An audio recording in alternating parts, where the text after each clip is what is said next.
Welcome to the late morning session. Let's welcome Martti Karvonen and his talk on inner autoequivalences of monoidal categories.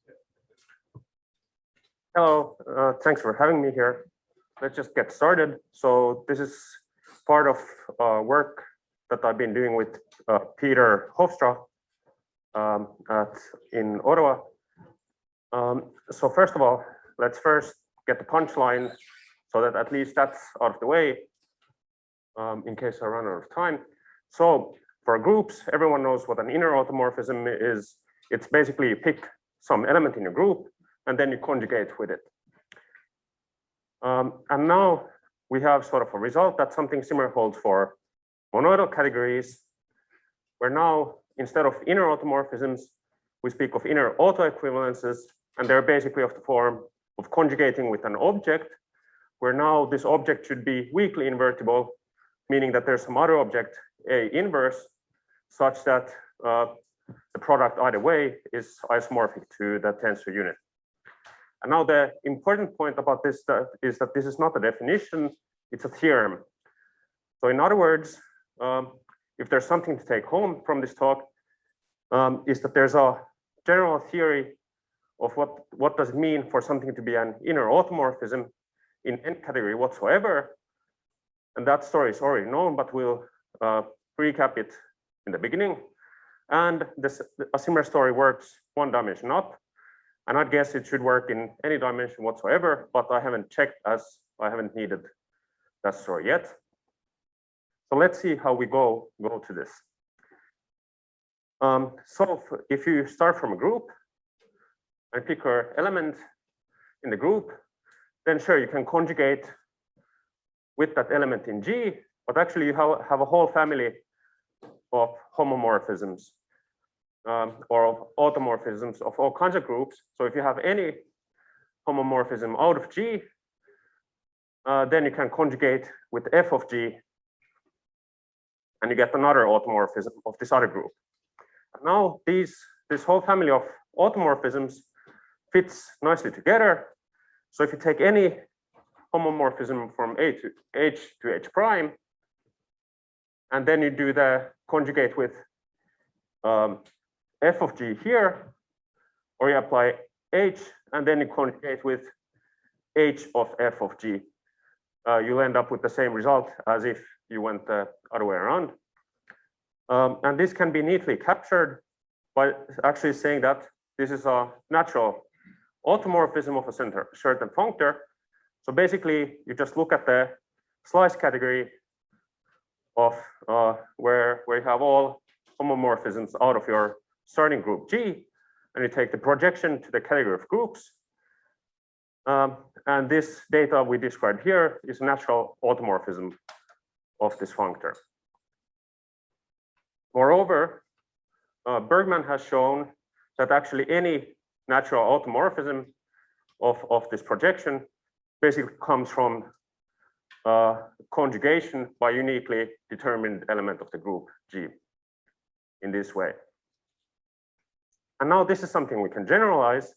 So we can then take any category C, and then you always get a canonical functor to groups, where you then say that if you take an object A, you take the slice category, and you look at the projection functor and look at its natural automorphisms.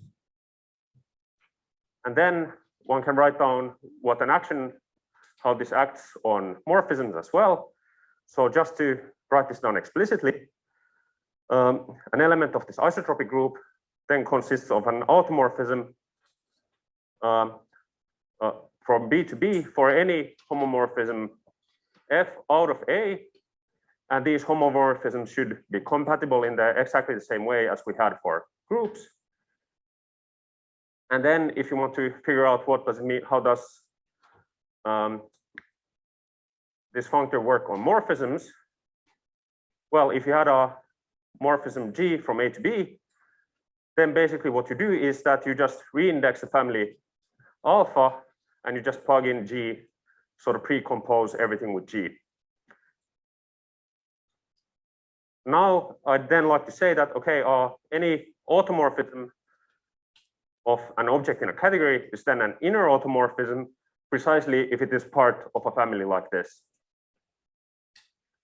And now this is something that people have already studied. There's many other papers I could point to.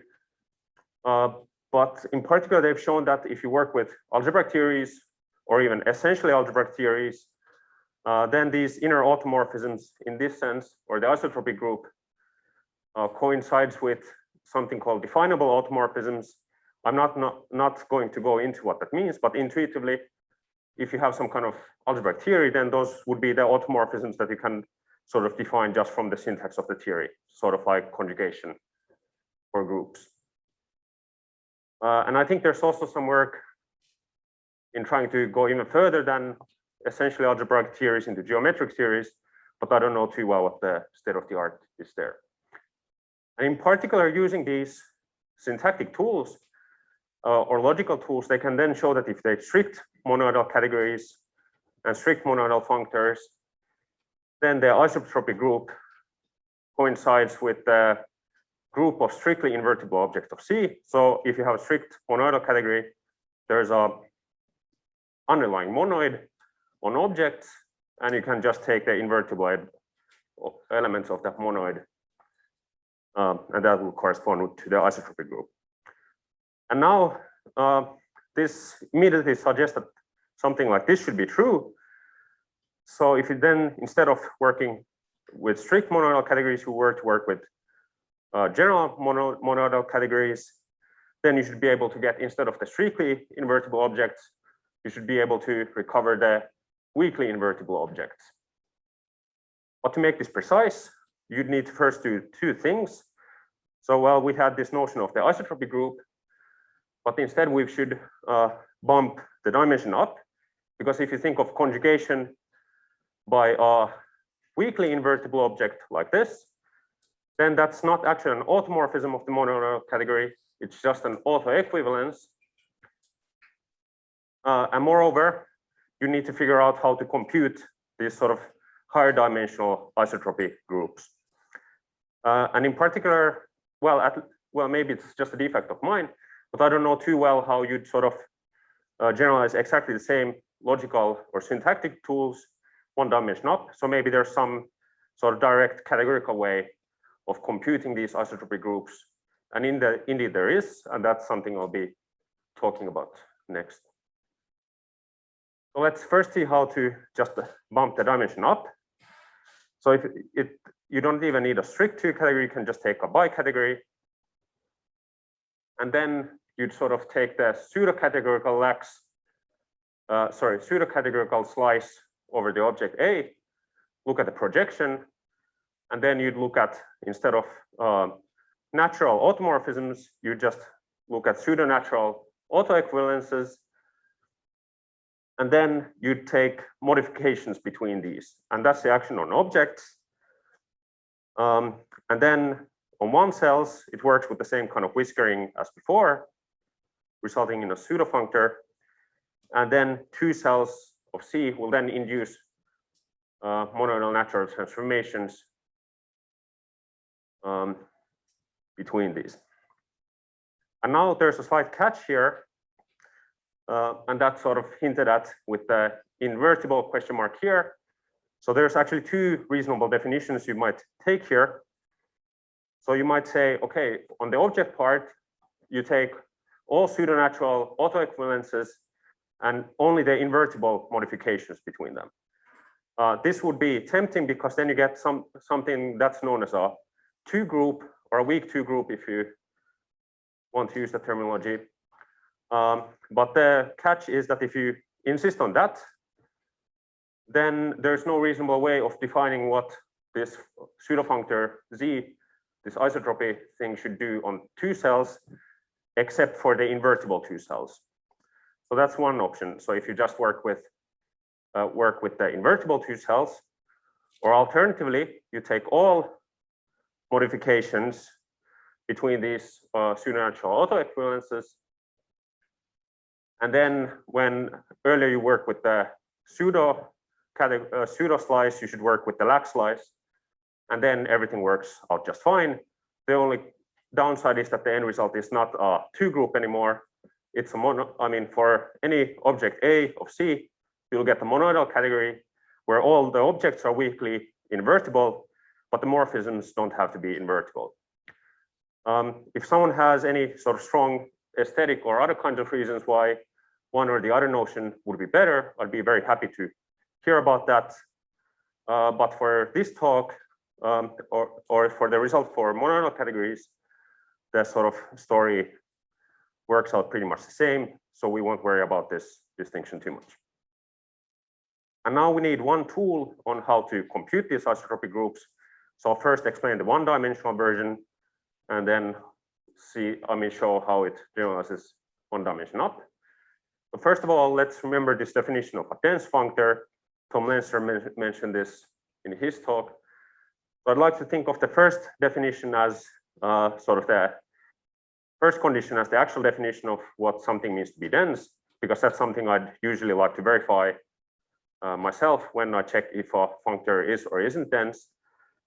But then there's a long list of equivalent conditions to this. And the important one for this talk is that if you have a dense functor and you have two co-continuous functors and you pre-compose with the dense functor and look at natural transformations between them, well, this loses no information. You will get exactly the natural transformations between the co-continuous functors you started with. And now let's see how this helps us compute these isotropic groups. So if your starting category C had binary coproducts, then these projections from the slice have left adjoints using the sums. And now if you take any dense functor into your category C, then you can define a functor to groups by taking an object A and then looking at the natural automorphisms of the composite of this dense functor F post-composed with this left adjoint A. And now there's also an action on morphisms you could write down, but I'm not doing that in the interest of time. But then the end result is that you can show that this functor here is naturally isomorphic to this isotropic functor. And it's just that the functor here above is often easier to compute with. And in particular, if you were worried about size issues, so of course everything works out if C is small, but now even if C isn't small, if it has binary coproducts and admits a small dense subcategory, then it will follow that each of these automorphism groups here will be in fact a small group, so you actually get the honest functor into groups. And now the way you'd roughly prove it is that, well, automorphisms of the projection are by taking mates the same thing as automorphisms of the left adjoint. And because left adjoints are continuous and this F is dense, then when you pre-compose with this dense functor F, you lose no information about the automorphism group. And now it's straightforward to sort of show that something similar holds for one dimension up for density. I couldn't find a source where this was discussed directly in the literature. I mean, it's a very straightforward generalization. I only know the sort of enriched story of density, but now we actually need to go by categorical and don't want to work with only strict two categories here. But anyway, if you sort of, once you write down the density thing, the exact same thing works here as well. So instead of computing the sort of isotropic groups, you could reason in terms of these binary coproducts and get something that's similar to your isotropic groups. There's a key difference though, so this won't be isomorphic, it's just going to be pseudo-naturally equivalent to the isotropic group, but that's the appropriate notion of sameness in this dimension, so it's all good. So now let's do a computation using this. So here's a simple one. So Richard Garnier had already shown that for the one category of groupoids, the isotropy groups vanish, so they're always trivial, but that's actually something that also holds next dimension up. And now using these tools, it's pretty easy to show.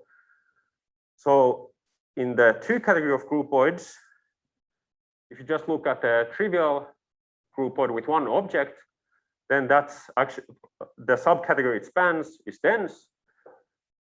So then you can, for any groupoid G, if you want to figure out its isotropy group or isotropy 2 group, it's enough to look at the pseudonatural autoequivalences of this composite. And well, there's only one object here and only one morphism of it. So the whole data is basically fixed by finding one autoequivalence of the coproduct of G with this one object groupoid. And because it has to fix G up to iso, it also has to fix the sort of new object we added to it. And that means that all these autoequivalences are isomorphic to each other. And that will imply then that this isotropy 2 group is trivial.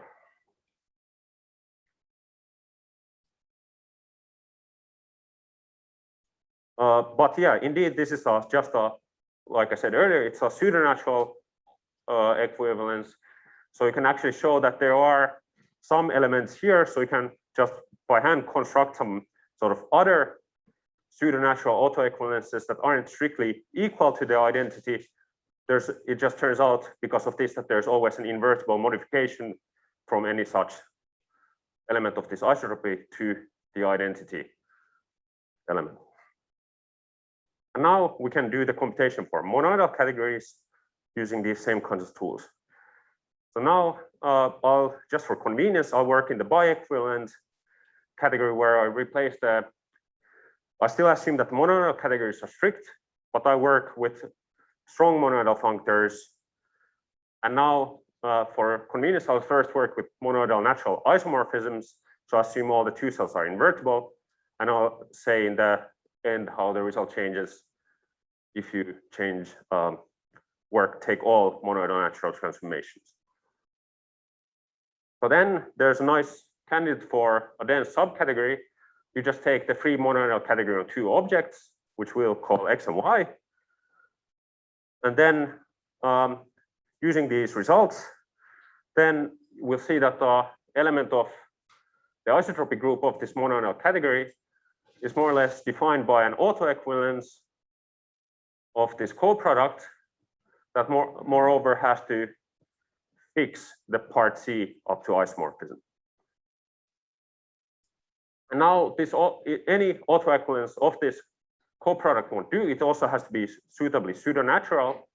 And then if one thinks what this means, we can prod it at the right maps and see what this says. So first of all, if you think of what the action does when you swap the 2 objects generating the category, it will imply that this autoequivalence basically has to do the same thing for both X and Y.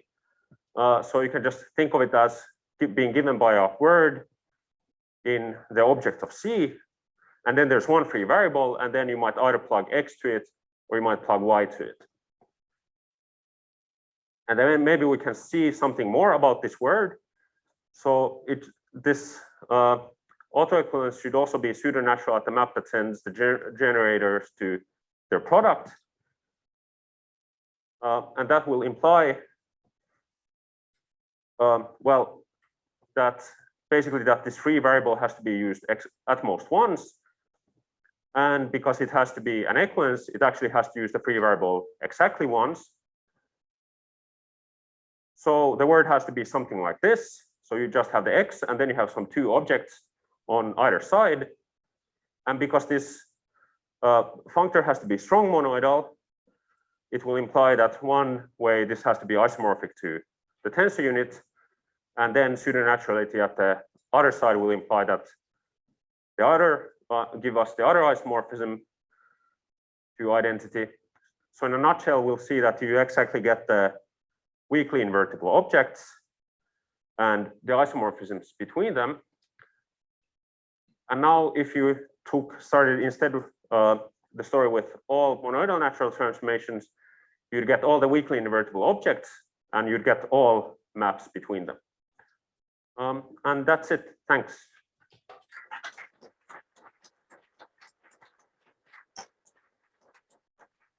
Great. Thanks, Marty. Are there questions or comments? There's one. Hold on.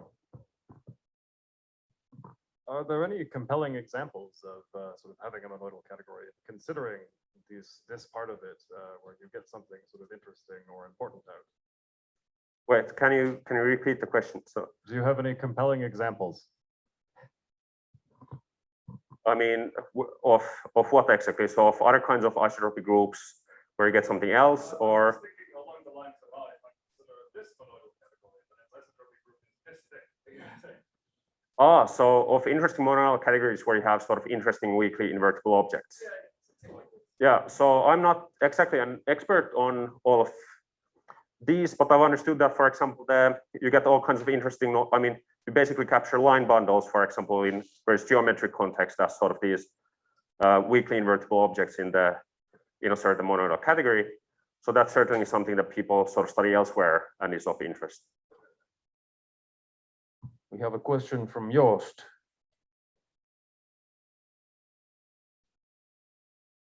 Let's see if we can hear him. Hello, can you hear me? Yep. Yes.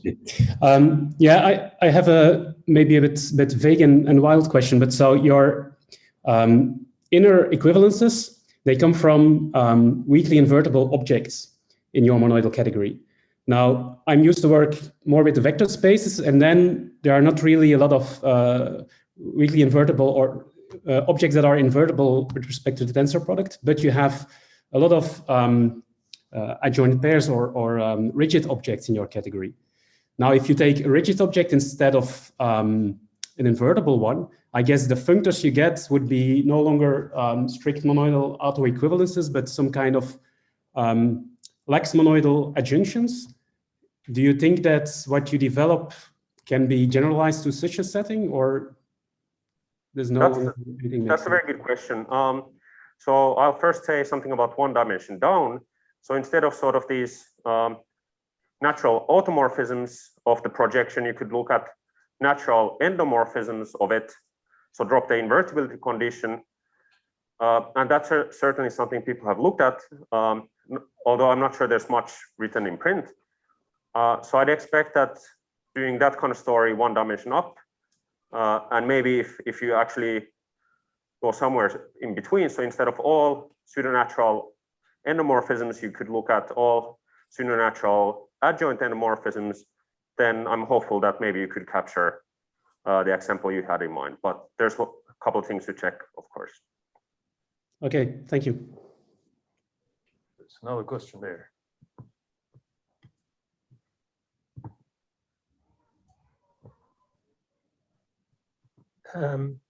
Maybe a very speculative question, but so the start of your talk was about inner automorphisms. And of course, then I think about the most famous theorem, that the Skolem-Noether theorem, that an inner automorphism of a central simple algebra is always, an automorphism of a central simple algebra is always inner. And you can generalize that to Azumaya algebras over commutative rings. And then there's an obstruction that is given by the Picard group. And that's probably the reason why the Picard group appeared in one of your references. Is there any hope to have a result like this in your more general setting? So I'm sort of new to some of this stuff you said, so I don't want to speculate offhand, but I'd be very happy to talk this a bit further offline and see if there is something like that. Okay. Thanks.